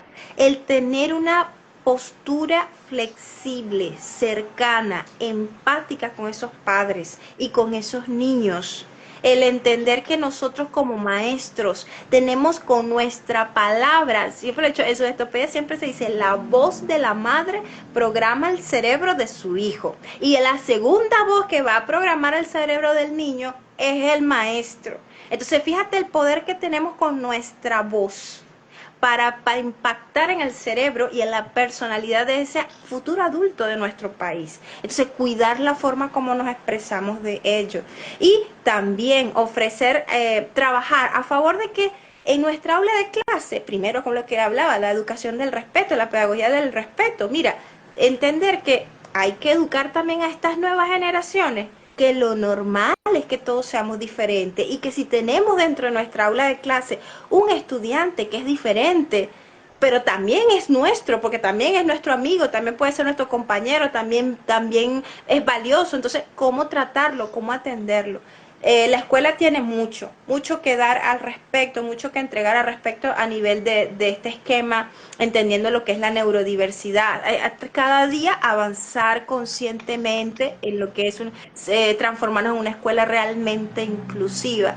Pero para ello también implica que las autoridades que forman parte de esas posiciones estratégicas a nivel del sistema educativo disuelvan esas creencias limitantes, esos paradigmas, entiendan que esta es nuestra realidad y que como realidad tenemos que dar respuesta, porque eso es lo que hace un maestro, educar a las futuras generaciones. Entonces tengo que prepararme yo, tengo que preparar mi personal y incluir esas familias que también están necesitando, porque no se crean el hecho de que, mira, no es fácil para una familia tener un hijo neurodivergente, no es fácil.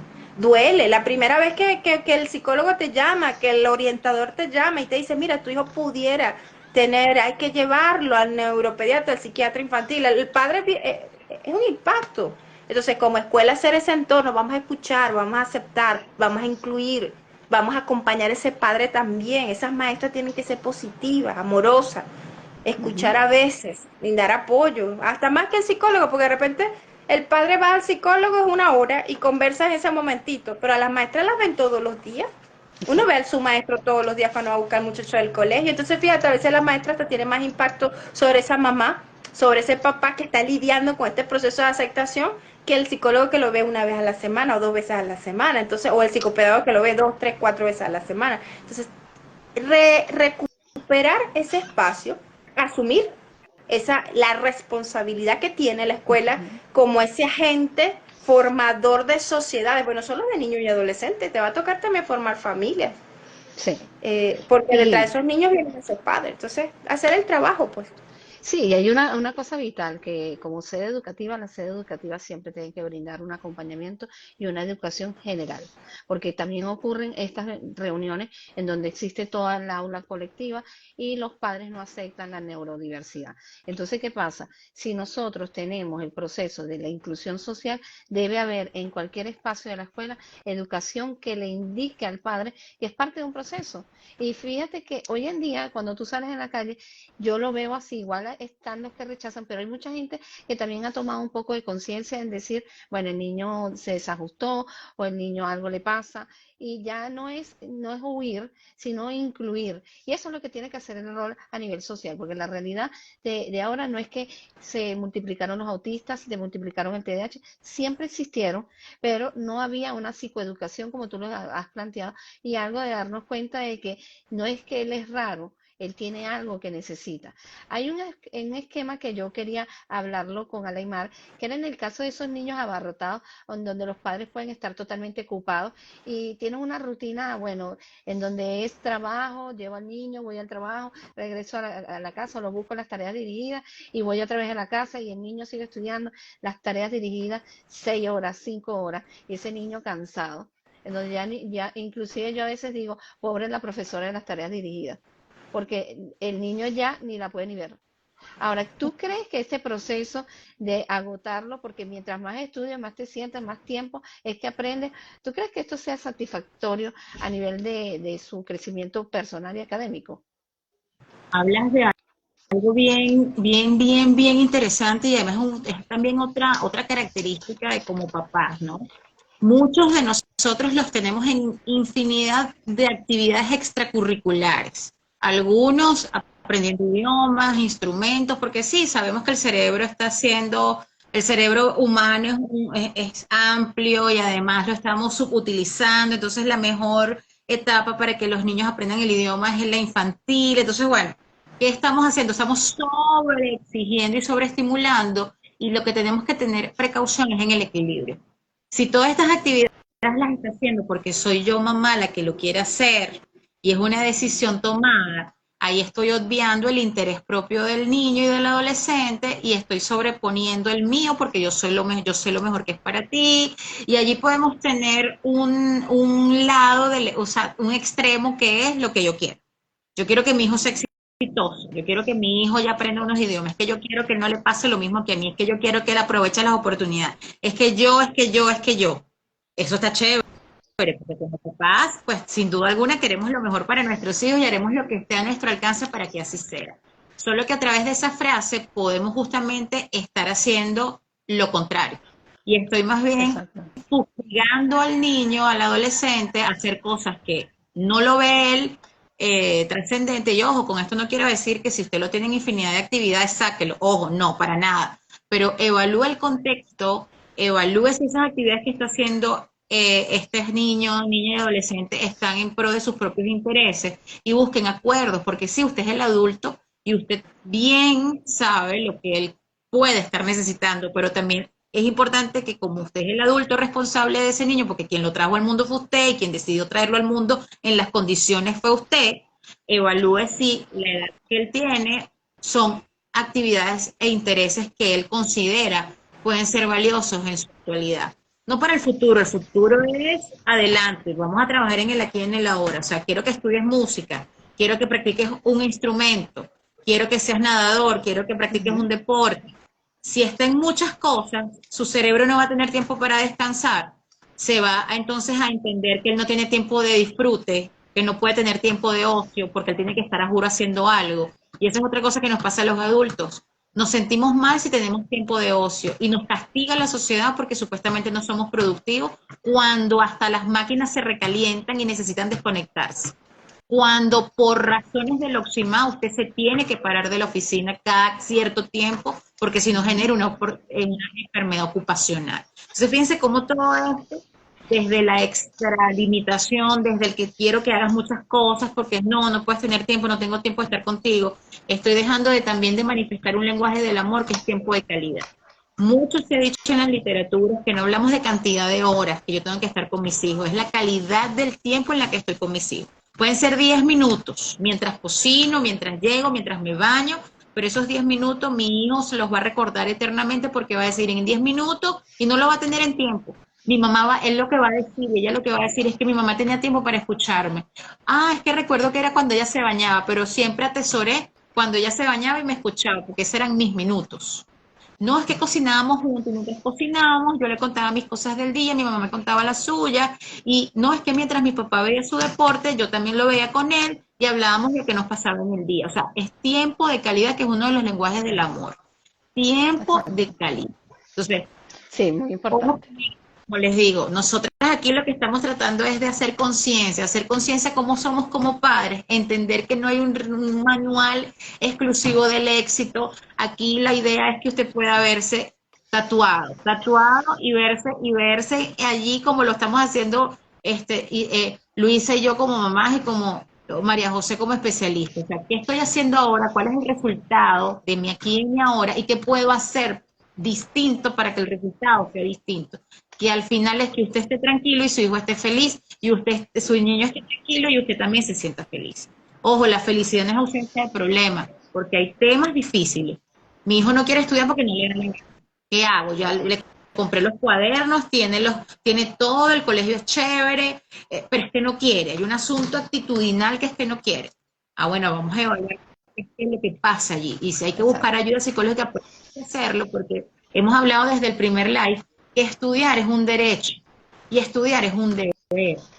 Ahora, que yo quiero estudiar una carrera, bueno, eso lo podemos discutir más adelante cuando el chamo esté en quinto año o cuando se gradúe o cuando vaya a tomar la decisión de estudiar, pero ahorita él y ella deben asimilar conocimientos propios para poderse maniobrar, gestionar en la sociedad. porque además nos los exige la ley, porque además es necesario que nuestros hijos aprendan nociones básicas de cultura general, nociones básicas de economía, nociones básicas de autoestima, o sea, todo lo que incluso no está en el currículum. Muy cierto, muy Y cierto. entonces, ¿qué es importante? El equilibrio. Y cierro es con esta frase del equilibrio. Puedes incorporarlo a toda actividad que consideres importante, pero habla con tu niño, hazle saber lo importante que es para ti que él pueda aprender un idioma, qué es lo importante para él en su futuro, de que él pueda apropiarse de un instrumento musical, que él pueda verse reflejado, que además de estudiar, él pueda ocupar su tiempo en otra cosa que tú consideres que sea productiva, pero también darle la oportunidad de tener tiempo de ocio. Tiempo de ocio es hacer lo que nadie le diga que haga, siempre y cuando no le haga daño a nadie. Ver una comiquita, siéntate a ver la comiquita con él, o con ella, juega lo que a él les gusta, aunque no sepa jugarlo, apréndelo, porque eso también te va a dar información importante de qué está haciendo tu hijo ahorita, sobre todo con esto de las redes y los juegos en línea. Hay que proteger, y para proteger hay que conocer, y para conocer hay que tener tiempo para eso. Y eso implica es que si yo tengo 4 trabajos y no tengo tiempo, entonces ya no tienes tiempo para decir que no tienes tiempo, tienes que tener tiempo para tener tiempo. Y eso implica que tú hagas una rutina, y que no una rutina para hacerlo automático, sino que tú digas en qué momento que yo pueda compartir con mi chamo y con mi chamo en el estadio evolutivo que tiene, para hacer un espacio de puente y no de muro de contención, porque después cuando los chamos crecen no entendemos por qué no hablan con uno. Si resulta Muy que nosotros cierto. nunca hablamos, pero queremos que Sí, nos digan todo. Pero nosotros no le hemos dicho cómo deben decir las cosas o cómo pueden acercarse a nosotros sin sentirse juzgados, amenazados y por supuesto minusvalidados, porque hay un micro que está por allí rodando que dice, los monstruos a veces somos nosotros los papás, no son los demás, somos nosotros los monstruos a veces. El coco correcto. debajo de la cama, la monja que asusta, somos nosotros. ¿Por qué? Porque Muy no cierto. estamos buscando espacios, como decía Luisa, de confianza. Ok. Me gusta que leí en estos días que es, yo quiero que mi hijo, cuando tenga un problema, me diga, yo se lo voy a contar a mi mamá, que es mi sitio seguro, mi papá, que es mi sitio seguro. Y no, no puede ser, me van a matar, no lo puedo contar. Yo sí Exacto. quiero que mi hijo me puedan decir, y mis estudiantes, mis pacientes puedan decir, no, yo voy corriendo a decírselo a mi mamá, porque ella sí va a saber ayudarme, ella sí es mi sitio seguro. Y no, no, ¿ahora qué hago? Mi mamá me va a matar. O sea, evalúa en dónde estás tú. ¿Mi mamá me va a matar o voy corriendo y se lo digo a mi mamá? Y cuando digo mamá me refiero al adulto responsable, al adulto significativo, a esa persona en el que él y ella puedan confiar. Sí. Fíjate algo que es necesario que nosotros sepamos. Yo voy a leer aquí un comentario antes de seguir de Liliana Acu que dice, en mi caso no puede realizar actividades extracurriculares porque el colegio lo abarrota de tareas y no nos da chance de nada. Ese también es otro factor. Ahora hay algo que tú tocaste, un punto importante, de es que yo hablar como padre, exigir como padre, estar todo el tiempo encima de mi hijo y el niño sentirse frustrado, sentirse triste y sentirse que quiero aislarme, sobre todo el contexto educativo.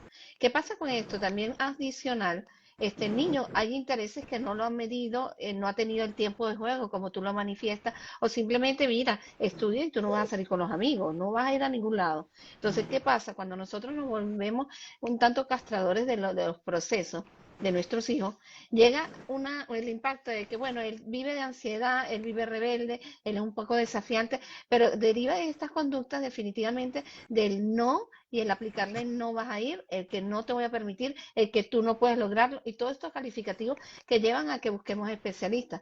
Y resulta que el chico va a los especialistas y hace caso omiso.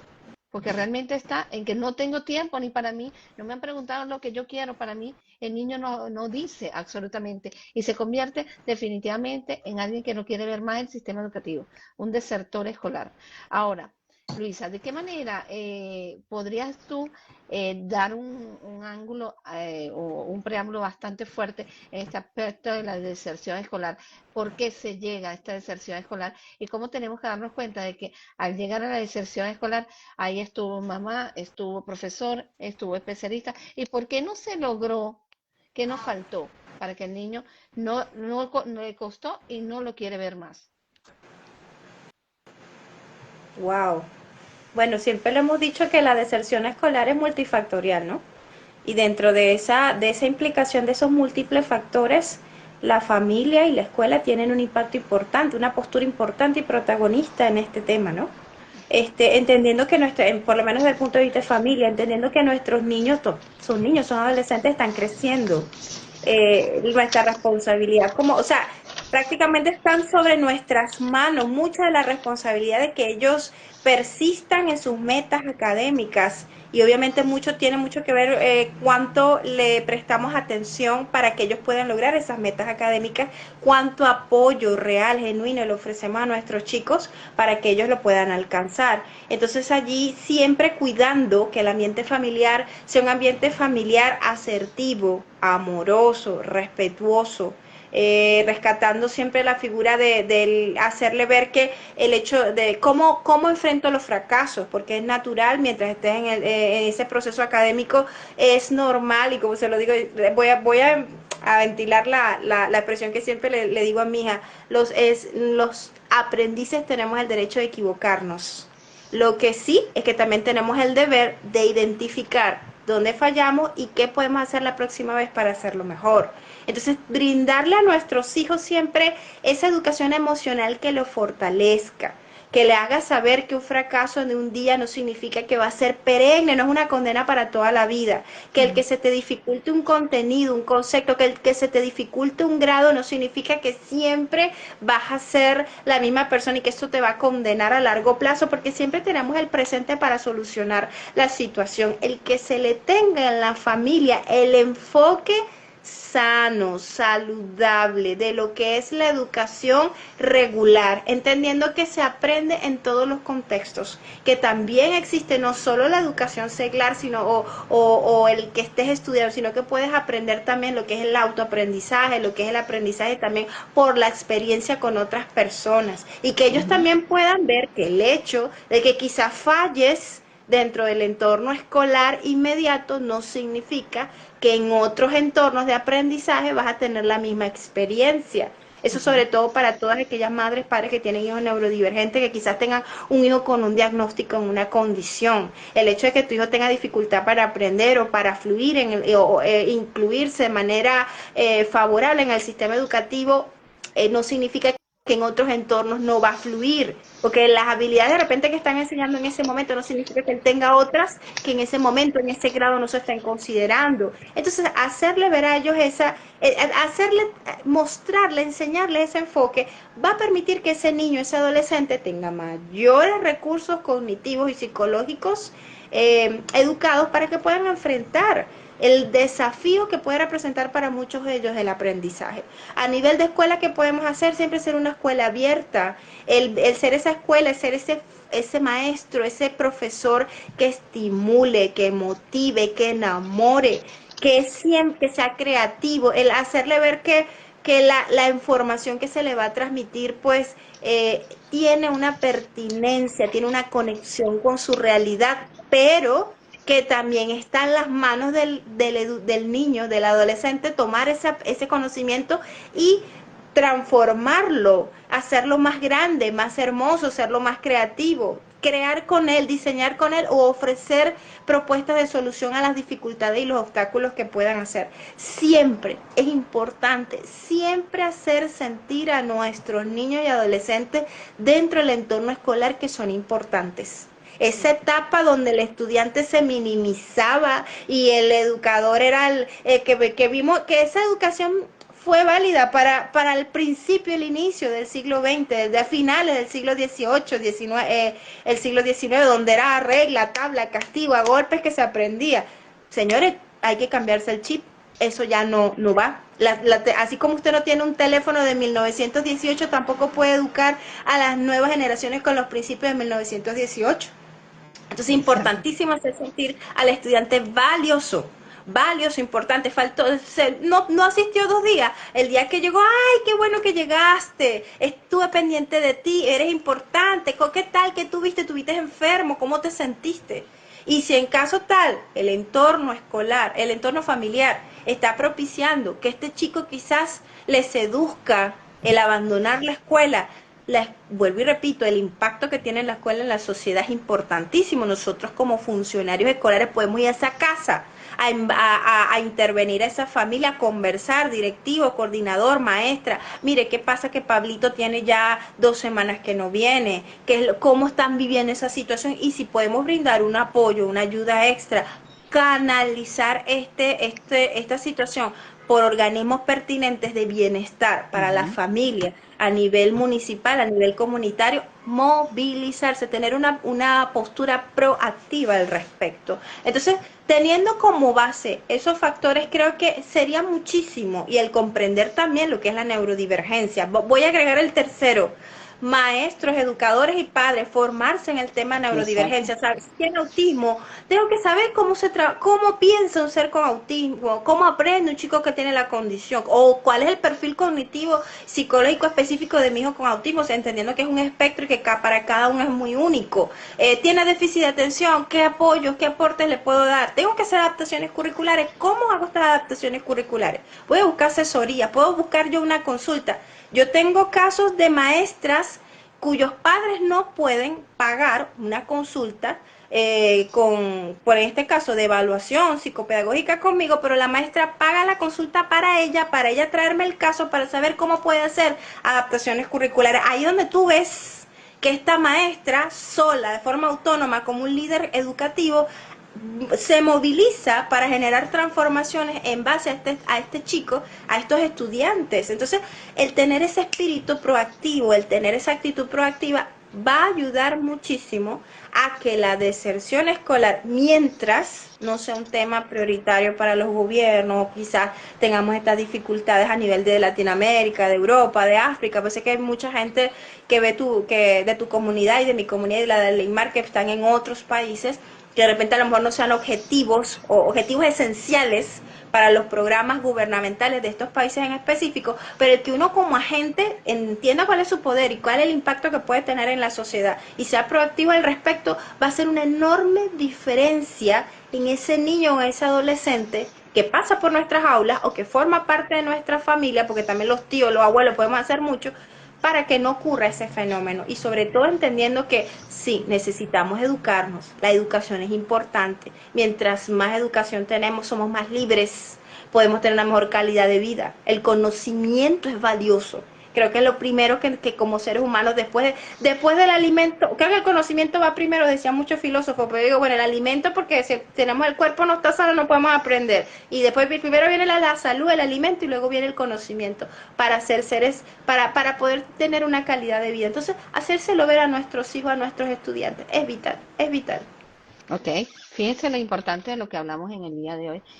Saludos a todas las personas que se han conectado y que han hecho sus comentarios también.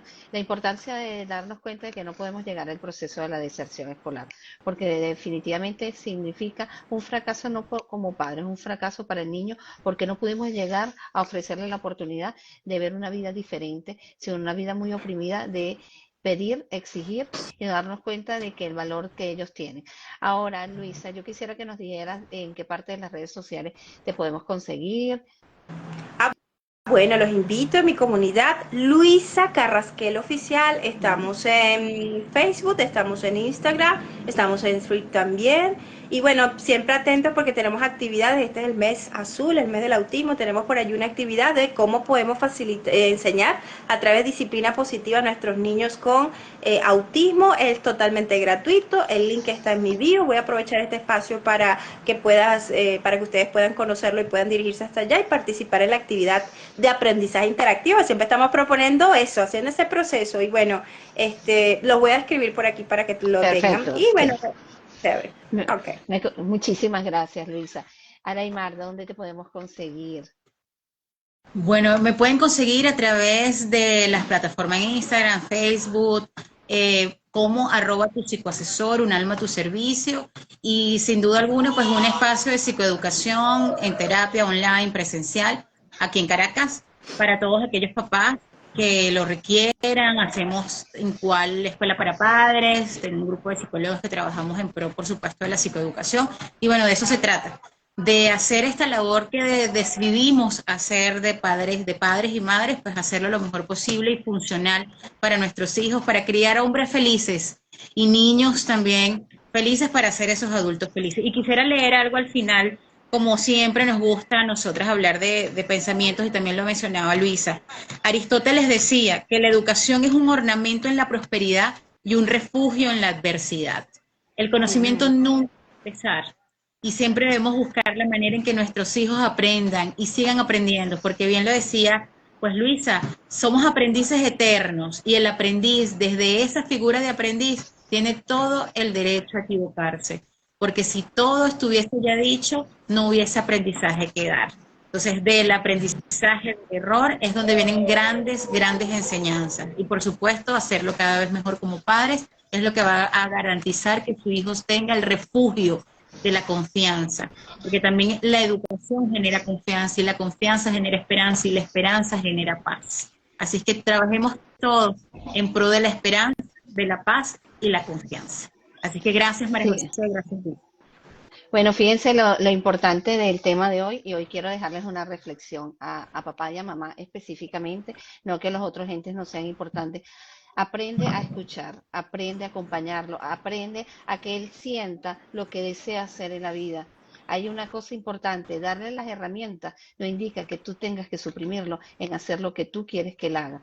Déjalo vivir y sobre todo aprende que él va a ser el hombre o la mujer de vida que él deseó ser y no ser un desertor de la vida. Así que es muy importante que nosotros abracemos también el proceso educativo, nos eduquemos cada día más y sobre todo este aspecto de la escuela. La escuela tiene que ser promotora de cambios, la escuela tiene que ser promotora de inclusión y la escuela tiene que llevar arriba el patrón de preparar para la vida, que es lo que necesitamos hasta la neurodiversidad, hasta los niños en donde las condiciones son diferentes. Por tanto, bueno, me encantó muchísimo compartir con las dos, realmente un encuentro muy, muy satisfactorio y sé que muchísima gente va a disfrutar de este contenido. Bueno, les mando un gran abrazo de mi parte, con mucho cariño y bueno, nos vemos para el próximo domingo de Live con María José. Muchísimas gracias. Chao. Chao.